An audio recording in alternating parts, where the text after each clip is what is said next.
In this video, we'll talk about threads. Now, what are threads? Now, think about this. When you run the application, of course, the software which you have written, it will be running on an OS, right? And below the OS, you have a layer which is called hardware.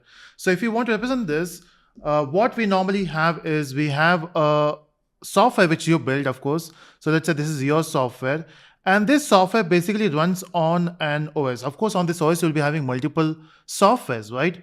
And underlying, there is a hardware, right? So this is where you have the physical set. Example in this, you will be having your CPU, you'll be having your RAM. This is what we use to run applications, right?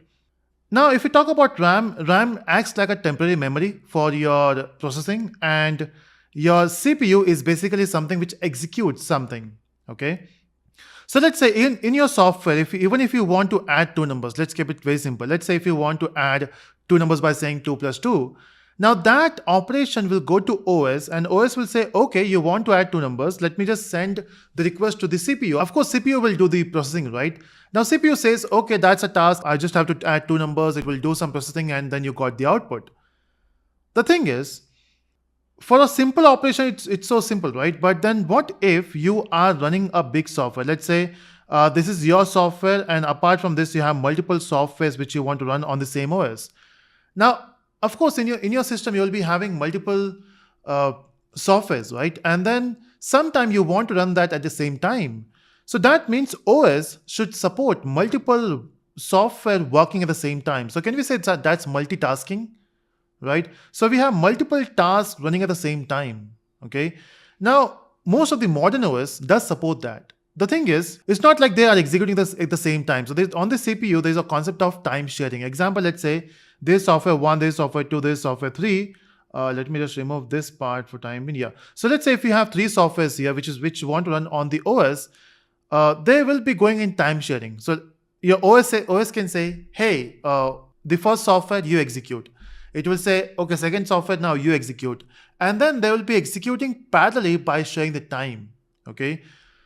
That's one thing. So that's why we can achieve multiple tasking. And that's why, at the same time, you can browse a web page, you can listen to a music, you can type a code. So you can do all those things at the same time because you have a concept of multitasking. But if we talk about one single task, okay, what if you want to break down this task into multiple things? It is possible that in the same software, you have multiple process or multiple things to run at the same time. Let me give an example here. Let's say you are writing something on the editor. So we are using VS Code, right? Now, the moment you write something on VS Code, let's say if I say A, B, C, you can see the moment I type it, it is showing me it is showing the text on the software.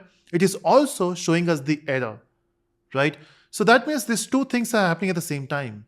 Maybe we can also enable some sound effects. The moment I type A, it should create a sound effect. So we are doing multiple things at the same time in the same software. So that means it's not just about multitasking. It's also about dividing your task into small things, the smallest unit. How can we do that? And that's where we have a concept of threads. So in the same task, in the same program, you can have multiple threads running at the same time.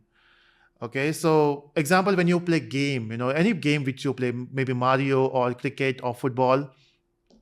I'm talking about video games, okay? Now at that point, what happens, if you talk about football, let's say, if you have multiple players running at the same time, the ball is moving at the same time, the audience is cheering at the same time. So you have multiple things happening at the same time. So that is possible with the help of multiple threads. In fact, if you see your activity manager on Mac, or if you go to task manager on Windows, you can see whatever task you have. Example, I have a Discord helper here. We got login window, we got code helper. So all these softwares are running, right? Stream Deck, Zoom OS, Zoom software, everything is running. Now, all those are tasks, and individual tasks, if you can see, we have threads there. So the kernel is consuming highest number of threads, 524. Then we got Java because we are running Java behind the scene. So Java is using 42 threads, right? So in a task as well, you have the smallest unit. The beauty is they can run parallelly. And they are lightweight basically. They also share the resources. It's not like if you have 42 threads, they will consume 42 different resources. No, they multiple threads can share resources. And that's why threads are important to understand. So in the upcoming videos, we'll focus more on threads. So I hope you got the gist what is threads. And yeah, just to redefine, that's a smallest unit which you can work with. And of course, you can run multiple threads at the same time.